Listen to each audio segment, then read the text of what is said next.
বিসমিল্লাহির রহমানির রহিম। মঙ্গলবার ৩রা জুন ২০২৫, ২০ জ্যৈষ্ঠ ১৪৩২ থাকছে বাংলাদেশ প্রতিদিনের উল্লেখযোগ্য খবর।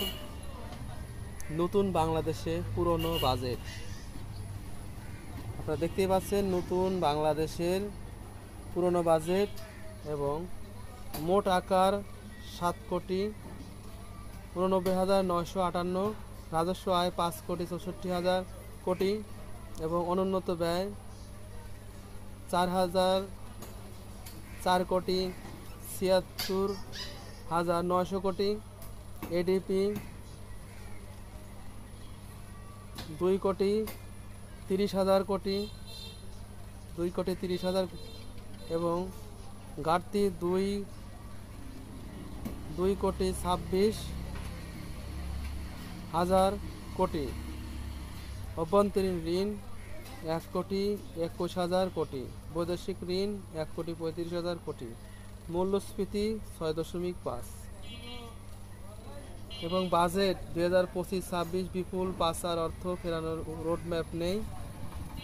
বৈদেশিক অনুদান ০.৬ এবং বৈদেশিক ঋণ ১২.২, অভ্যন্তরীণ ঋণ ১৫.৮ এবং কর ব্যতীত প্রাপ্তি ৫.৮ এবং জাতীয় রাজস্ব বোর্ড বহির্ভূত কর ২.৪ এবং জাতীয় রাজস্ব বোর্ড নিয়ন্ত্রিত কর ৬৩.২ এবং বিনোদন সংস্কৃতি ধর্ম ০.৮ এবং জননিরাপত্তা ৪.৩, শিক্ষা ও প্রযুক্তি ১৪.০ এবং শিল্প ও অর্থনৈতিক সার্ভিস ০.৫ এবং জনপ্রশাসন ২৩.৫, সামাজিক নিরাপত্তা ও কল্যাণ ৫.৭ এবং গৃহায়ন ০.৭, প্রতিরক্ষা ৫.২, কৃষি ৫.৯ এবং স্বাস্থ্য ৫.৩ এবং সুদ ১৫.৪ এবং শিল্প ও অর্থনৈতিক সার্ভিস ০.৫। বিবিধ ব্যয় ১.১ এবং জ্বালানি বিদ্যুৎ ও ২.৯ এবং পরিবহন যোগাযোগ ৯.০ এবং স্থানীয় সরকার ও পল্লী উন্নয়ন ৫.৭।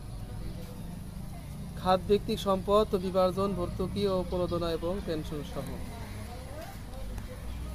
এবং বাজেট নিয়ে মন্তব্যগুলো করেছে অনেকেই, যেমন আমির খসরু মাহমুদ চৌধুরী। প্রস্তাবিত বাজেট বাস্তবতা বিবর্জিত এবং বেসরকারি খাত ঋণ পাবে না। এই ছিল উল্লেখযোগ্য।